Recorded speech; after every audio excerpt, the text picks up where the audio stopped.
हमारी सनातन संस्कृति कितनी महान है। शिकागो के धर्म सम्मेलन में आप तो हमारे साथ में बैठे आए जो कहाँ गए कोट वाले भाई साहब, बुलाओ। पुनीत जी कहाँ गायब हो? ये अमेरिका में रहते हैं, खूब अमेरिका की बातें हमको सुना रहे, बहुत अच्छे हैं। हमको पूरे रास्ते भर अंग्रेजी सुनाते आए, अंग्रेजी हमें आती नहीं है, बल्कि चार्टर्ड में हमने इनको फील नहीं होने दिया कि हमें अंग्रेजी नहीं आती है।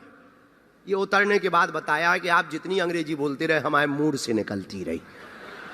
हाँ, चार्टर्ड में तो हमें नहीं यही अनुभव करा दे। Yes yes I know understand. हाँ, तो आप अमेरिका में रहते हैं, अमेरिका में जहां रहते हैं, अमेरिका में एक शहर है शिकागो। शिकागो के धर्म सम्मेलन में भारत का एक महात्मा जाते हैं, स्वामी विवेकानंद। और स्वामी विवेकानंद पहुंचते हैं, कथा सबको याद होगी और पता होगी। पहुंचते हैं, जब शून्य पर बोलते हैं, भारतीय सनातन संस्कृति का परिचय देते हैं, my dear brothers and sisters से उद्बोधन प्रारंभ करते हैं, तब पूरी दुनिया की आंखें फटी की फटी रह जाती। उद्बोधन विराम होता है, एक महिला स्वामी विवेकानंद के पास आती है कि आपके तेज, आपका ओज और आपकी ये धारा प्रवाह बोलने की जो सामर्थ्यता, वाग्य देवी सरस्वती की कृपा है, इसको देख करके हम बड़े आश्चर्यचकित हैं और हम चाहते हैं कि आप हमें स्वीकार करो, मैं आपकी पत्नी बनना चाहती हूं। विवेकानंद जी ने कहा कि क्यों?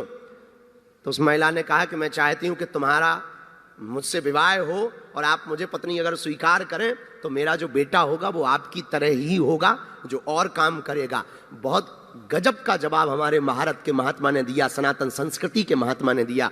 विवेकानंद जी ने हाथ जोड़ के कहा, क्षमा करना, विवाह हो, हम तुम्हें स्वीकार करें, जरूरी नहीं संतान होगी, ये भी जरूरी नहीं पुत्र होगा, और हो भी तो ये भी जरूरी नहीं हमारे जैसा होगा। और कहाँ तक तुम 18 से 20 साल इंतजार करोगी? एक काम करो, मैं तुम्हारे चरणों में बैठ रहा, तुम आज से मेरी माँ हो, मैं तुम्हारा बेटा हूं।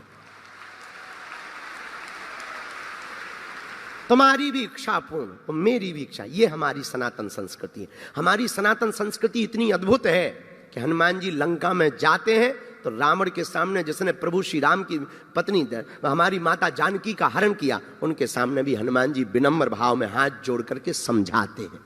हम लोग हिंसा पर जोर नहीं देते, हम लोग अहिंसा पर जोर देते हैं। हम वो सनातन संस्कृति के लोग हैं जहां पूरी दुनिया के लोग व्यापार की दृष्टि से पूरे विश्व को देखता है, और हम वो लोग हैं जो परिवार की दृष्टि से पूरे विश्व को देखते हैं। हम लोग श्लोकों में भी कहते हैं वसुदेव कुटुंबकम, हम सब, हमारा पूरा विश्व ही हमारा परिवार है। हम उस सनातन संस्कृति से हैं जिन्होंने जीना सिखाया। हम उस सनातन संस्कृति से हैं कि वैज्ञानिक आज भी सूर्य तक नहीं पहुंच पाए और अपने आराध्य हमारे